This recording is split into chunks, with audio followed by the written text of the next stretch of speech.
ಚಾಲಕ ಬಂಧುಗಳೇ, ಇವತ್ತು ನಾವು 420 ಇಲ್ಲಿಗಲ್ ರ್ಯಾಪಿಡೋಗೆ ಬೆಂಬಲ ಕೊಡ್ತಿರ್ತಕ್ಕಂಥ ಬ್ಲೂ ಸ್ಮಾರ್ಟ್ ಕಂಪ್ನಿಗೆ ಬಂದಿದ್ವಿ. ಇವತ್ತು ಲೀಗಲ್ ಆಗಿ ಅವನಿಗೆ ಮನವಿ ಕೊಡಕ್ ಬಂದಿದ್ವಿ, ಏನ 420 ರ್ಯಾಪಿಡೋಗೆ ಬೆಂಬಲ ಕೊಡ್ಬೇಡ ಅಂತ.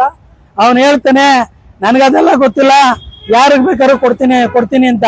ನಾನು ಒಂದೇ ಹೇಳೋದಷ್ಟೇ, ಮಾನ ಮರ್ಯಾದೆ ಇರ್ತಕ್ಕಂಥ ಚಾಲಕರು ಇವನ್ ಸ್ಟಾರ್ ರೇಟಿಂಗ್ಗೆ ಇವತ್ತು ಕೈ ಹಾಕ್ಬೇಕು. ಇವನ್ಗೆ ಬರಬಾರ್ದು. ಇವನ್ಗೆ ಪರ್ಮಿಷನ್ ಇರ್ತಕ್ಕಂಥದ್ದು 100 ಗಾಡಿಗೆ, ಒಂದು 2 ರಿಂದ 3 ಸಾವಿರ ಗಾಡಿ ಓಡ್ತಾ ಇದೆ. ಈ ತರ ಒಂದು ಇಲ್ಲಿಗಲ್ ಕಂಪನಿಗೆ ನೀವೆಲ್ಲ ಬೆಂಬಲ ಕೊಡ್ತಾ ಇರೋದ್ರಿಂದ ಅಲ್ಲೊಬ್ಬ ಒಳಗಡೆ ಕುಂತಿದ್ದಾನೆ ಮ್ಯಾನೇಜರ್ ಅಂತ, ಲೋಹಿತ್ ಅಂತ. ಅವ್ನು ಹೇಳ್ತಾನೆ ನಾವ್ ಹಂಗೆ ಮಾಡೋದು ಅಂತ. ಇವತ್ತಿನಿಂದ ನೀವು ಪ್ರಚಾರ ಸ್ಟಾರ್ಟ್ ಮಾಡ್ಬೇಕು. ಇವ್ನಿಗೆ ಈಗಾಗಲೇ ಓವರ್ ನಲ್ಲಿ ಹೇಳಿ ಬಂದಿದ್ದೀನಿ, ಇವನ್ ವೆಹಿಕಲ್ಸ್ ತಗೊಂಬಾರ್ದು ಅಂತ. ಈಗ ಓಲಾದಲ್ಲೂ ಹೋಗಿ ಹೇಳ್ತೀನಿ, ಇವನ ವೆಹಿಕಲ್ಗೆ ಬೆಂಬಲವನ್ನ ಕೊಡಬಾರ್ದು. ಇವನು ಇಲ್ಲಿಗಲ್.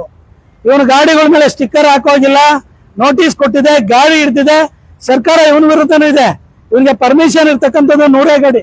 ಇವತ್ತು ಯಾವ ದುರಾಂಕಾರವಾಗಿ ಮಾತಾಡ್ತಾನೆ ಅಂದ್ರೆ, ಚಾಲಕರು ಹೋಗಿ ಇವನ ಹತ್ರ ಕೇಳ್ಕೊಂಡ್ರಂತೆ. ಇವನೇ ಊಟಕ್ಕೆ ಬಂದಿರ್ತಕ್ಕಂಥವನು, ಇವನ್ ಯಾರೇನೋ ದೊಡ್ಡ ಇವನಲ್ಲ, ಸಾವಿರಾರು ಕೋಟಿ ಒಡೆಯನ್ ತರ ಮಾತಾಡ್ತಾನೆ. ಕೆಲ್ಸಕ್ಕಿರೋಪ್ಪ ಯಾವ ತರ ಮಾತಾಡ್ಬೇಕು ಆ ತರ ಮಾತಾಡ್ಬೇಕು. ನಾವು ಲೀಗಲ್ ಆಗಿ ಕಾನೂನು ಮುಖಾಂತರ ಹೋಗಿ ಇವನ್ನ ಕೇಳಕ್ ಬಂದಿದ್ವಿ. ಕೊಡ್ಬೇಡ, ಇಲ್ಲಿಗಲ್ ಬೈಕ್ ಟ್ಯಾಕ್ಸಿ ರನ್ ಮಾಡ್ತಾ ಇದಾರೆ, ಅವ್ರಿಗೆ ಬುದ್ಧಿ ಕಲಿಸ್ಬೇಕು. ಸಾವಿರಾರು ಜನ ಚಾಲಕರು ಇವತ್ತು ಆಟೋ ರಿಕ್ಷಾ ಚಾಲಕರು, ಕ್ಯಾಬ್ ಚಾಲಕರು ಅವನಿಂದ ಸೂಸೈಡ್ ಮಾಡ್ಕೊಳಂತ ಕೆಲ್ಸಕ್ಕೆ ಹೋಗ್ತಾ ಇದ್ದಾರೆ. ಅವನಿಗೆ ಬೆಂಬಲವನ್ನ ಕೊಡಬೇಡಿ, ಅವ್ನ ಕರ್ನಾಟಕವನ್ನ ಬಿಡಿಸ್ಬೇಕು ಅಂತ ಹೇಳಕ್ ಹೋದ್ರೆ ಇವನು ದುರಾಂಕಾರದಿಂದ ಏನ್ ಹೇಳ್ತಾನೆ ಲೋಹಿತ್ ಅನ್ನೋನು, ಇಲ್ಲ ನಾವು ಬೆಂಬಲವನ್ನ ಕೊಡ್ತೀವಿ ಅಂತ ಹೇಳ್ತಾ ಇದ್ದಾನೆ. ಇವತ್ತಿನಿಂದ ನಾವು ಅಭಿಯಾನವನ್ನ ಸ್ಟಾರ್ಟ್ ಮಾಡ್ತೀವಿ. ಇವನು ಹಬ್ಬು ಏರ್ಪೋರ್ಟ್ ಅಲ್ಲಿ ಇದೆ, ಎಲ್ಲಾ ಕಡೆ ಇದೆ. ಪ್ರತಿಯೊಂದು ಹಬ್ಬಿಗೂ ಮುತ್ತಿಗೆ ಹಾಕುವಂತ ಕೆಲಸಗಳನ್ನ ಮಾಡ್ತೀವಿ. ಇವನಿಗೆ ಬುದ್ಧಿ ಕಲಿಸೋದು ಇವತ್ತಿನಿಂದ ಪ್ರಾರಂಭ ಮಾಡ್ತೀವಿ. ಬ್ಲೂ ಸ್ಮಾರ್ಟ್ ಏನಿದೆ, ಇದು ಒಂದು ಇಲ್ಲಿಗಲ್ ಸಂಸ್ಥೆ. ಇವನ ವಿರುದ್ಧ ಹೋರಾಟವನ್ನ ಪ್ರತಿಯೊಬ್ರು ಮಾಡ್ಬೇಕು. ಯಾರ್ಯಾರು ಇವನಲ್ಲಿ ಏನ್ ಡ್ಯೂಟಿ ಮಾಡ್ತಾ ಇದ್ದೀರಾ, ಪ್ರತಿಯೊಬ್ರು ಇವತ್ತಿಂದ ಅದನ್ನ ಅನ್ಇನ್ಸ್ಟಾಲ್ ಮಾಡಿ ಇವನ್ ಗಾಡಿಗಳು ನಿಲ್ಲೋ ತರ ಮಾಡ್ಬೇಕು. ಯಾಕಂದ್ರೆ ಈ ಚಪ್ಪರ್ ನನ್ನ ಮಕ್ಕಳು ಸರ್ಕಾರ ಒಂದು ರೇಟ್ ಅನ್ನ ಕೊಟ್ಟಿರೋ ಸಹ, ಹೋರಾಟ ಮಾಡಿ ದೊಡ್ಡ ಮಟ್ಟದಲ್ಲಿ ರೇಟ್ ತಂದ್ಕೊಟ್ಟಿರೋ ಸಹ 8 ರೂಪಾಯಿ 9 ರೂಪಾಯಿ ರೇಟ್ಗಳನ್ನ ಇವರೇ ಕೊಡಿಸ್ತಾ ಇರೋದು. ಇವತ್ತೇನು ಇಲ್ಲಿಗಲ್ ಫ್ಲೀಟ್ ಸಂಸ್ಥೆಗಳಿದೆ, ಅದರಲ್ಲಿ ಬ್ಲೂ ಸ್ಮಾರ್ಟ್ ನಂಬರ್ 1. ಇವರು ಇಲ್ಲಿಗಲ್ಗೆ ಕೈ ಹಾಕಿ. ಇವತ್ತೇ ಗೊತ್ತಾಯ್ತು ನಮ್ಗೆ, ಇವನು ಫೋನಲ್ಲಿ ಮಾತಾಡಿದ್ರೆ ಬೇರೆ ತರ, ಇವತ್ತು ಮಾತಾಡಿದ್ರೆ ಬೇರೆ ತರ. ಇವನಿಗೆ ಬುದ್ಧಿಯನ್ನ ಇವತ್ತಿನಿಂದಾನೇ ನೀವು ಕಲಿಸ್ಬೇಕು. ಕಲಿಸಿ ಚಾಲಕರು ಇವನಲ್ಲಿ ಯಾರು ಏನೋ ಡ್ಯೂಟಿಗಳನ್ನ ತಗೊಂಡ್ ಮಾಡ್ತಾ ಇದ್ದೀರಿ, ಇವತ್ತಿಂದ ಅವನ್ ಲಾಗಿನ್ ಅನ್ನ ಕಟ್ ಮಾಡಿ ಲಾಗಿನ್ ಮಾಡ್ಕೊಂಬೇಡಿ. ಒಂದು ಬ್ಲೂ ಸ್ಮಾರ್ಟ್ಗೆ ಬಹಿಷ್ಕಾರವನ್ನ ಕರ್ನಾಟಕ ಚಾಲಕರ ಒಕ್ಕೂಟ ಆಗ್ತಾ ಇದೆ.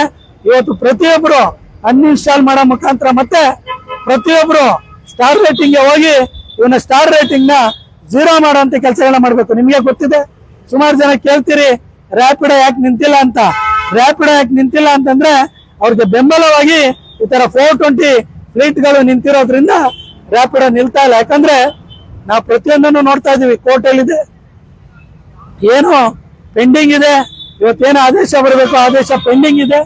ಯಾಕೆ ಬರ್ತಾ ಇಲ್ಲ ಅಂತಂದ್ರೆ ಇಂಥ ಕಂತ್ರಿಗಳು ಅವ್ರ ಜೊತೆ ಸೇರ್ಕೊಂಡು ಅವ್ರಿಗೆ ಸಹಕಾರವನ್ನ ಕೊಟ್ಟು ಅವ್ರನ್ನ ಬೆಳೆಸ್ತಾ ಇದ್ರು. ಇವನ್ ಇಲ್ಲಿಗಲ್ ಅಂತ ಹೇಳಿದ್ರೆ ನನಗೆ ಗೊತ್ತಿಲ್ಲ, ಅವ್ರ ಹತ್ರ ಕೇಳ್ಕೊಳ್ಳಿ. ನಾನು ಯಾರ ಜೊತೆ ಬೇಕಾದ್ರೂ ಹೋಗ್ತೀನಿ ಅಂತ ಹೇಳ್ತಾನೆ. ಕಳ್ಳನ ಜೊತೆ ಒಬ್ಬ ಹೋಗ್ತಾನೆ ಅಂದ್ರೆ ಅವ್ನ್ ಕಳ್ಳ ಅಂತ ಗೊತ್ತಿದ್ದು ಹೋಗ್ತಾನೆ ಅಂದ್ರೆ ಇವನು ಒಬ್ಬ ದೊಡ್ಡ ಕಳ್ಳ. ಈ ಲಫಂಗನ್ ಜೊತೆ ಸೇರ್ಬೇಡಿ, ಇವನ್ಗೆ ಧಿಕ್ಕಾರ. ಇವತ್ತಿಂದ ಪ್ರತಿಯೊಬ್ರು ಕರ್ನಾಟಕ ಚಾಲಕರ ಒಕ್ಕೂಟದ ಪ್ರತಿಯೊಬ್ರು ಏನ್ ಬ್ಲೂ ಸ್ಮಾರ್ಟ್ ಅಲ್ಲಿ ಇದ್ದೀರಿ, ಪ್ರತಿಯೊಬ್ರು ಅನ್ಇನ್ಸ್ಟಾಲ್ ಮಾಡಿ. ಮತ್ತೆ ಇವತ್ತಿನಿಂದ ನೀವೆಲ್ಲರೂ ಲಾಗೌಟ್ ಆಗ್ಬೇಕು. ಇವನ ಸ್ಟಾರ್ ರೇಟಿಂಗ್ ಗೆ ಕೈ ಹಾಕ್ಬೇಕು. ನಾಳೆ ಬೆಳಿಗ್ಗೆ ಅಷ್ಟೊತ್ತಿಗೆ ಇವನ ಸ್ಟಾರ್ ರೇಟ್ 0 ಆಗ್ಬೇಕು. ಏನು ಚಾಲಕರ ತಾಕತ್ತು, ಏನು ಚಾಲಕರ ಅಧ್ಯಕ್ಷರ ತಾಕತ್ತು ಅನ್ನೋದನ್ನ ನೀವು ತೋರಿಸ್ಬೇಕು. ಜೈ ಹಿಂದ್, ಜೈ ಕರ್ನಾಟಕ. ಮತ್ತೆ